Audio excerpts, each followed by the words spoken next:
नमस्कार अंगणवाडी सेविकेंनो. तर आज शनिवार, आज प्रश्नमंजुषा हे आपल्याला आपल्या व्हॉट्सअप ग्रुपवरती आलेले आहे. तर ते आपण आज सोडवणार आहोत. तर चला तर मग आपण बघूयात. पहिला प्रश्न आपला इथं या ठिकाणी काय आलेला आहे. तर इथे आहे, 3 महिन्याचे बाळ आवाजाला प्रतिसाद देत नसेल तर काय करावे. तर खाली 2 पर्याय दिलेले आहेत.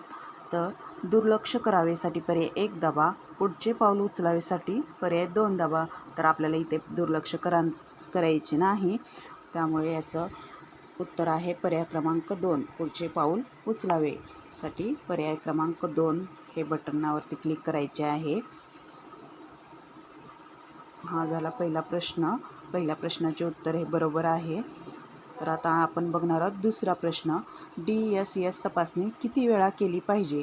खाली दिलेल्या पर्यायातून योग्य उत्तर निवडा. दर 6 महिन्यांसाठी पर्याय 1 दाबा, दर 3 महिन्यांसाठी 2 दाबा, वर्षातून एकदासाठी 3 दाबा. तर याचं उत्तर आहे, तर DSS तपासणी हे 3 महिन्यातून एकदा केली जाते, त्यामुळे या प्रश्नाचे उत्तर आहे पर्याय क्रमांक 2.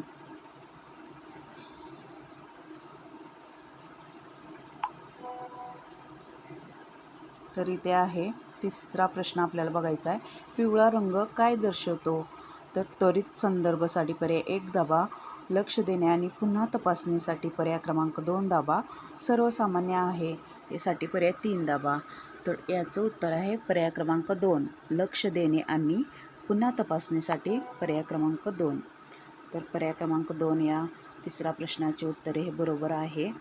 तर आपल्याला चौथा प्रश्न बघायचा आहे. लाल रंग आल्यावर काय करावे. खाली दिलेल्या पर्यायामधून योग्य उत्तर निवडायचे आहे.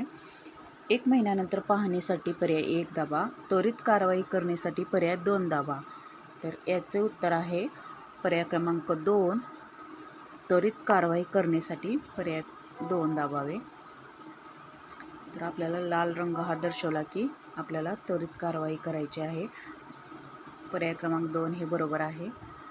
पाचवा प्रश्न इथं आलेला आहे. व्हिडिओमध्ये आई मुलाला काय ओढायला मदत करत आहे.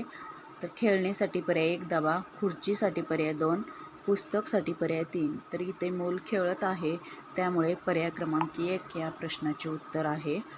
तर पाचव्या प्रश्नाचे बरोबर उत्तर हे 1 आहे. इथे आपण 5 प्रश्न सोडवलेले आहेत. 5ही प्रश्न आपले बरोबर आलेले आहेत. 5 प्रश्न बरोबर आल्यानंतर असं आपले सर्टिफिकेट येऊन जाते.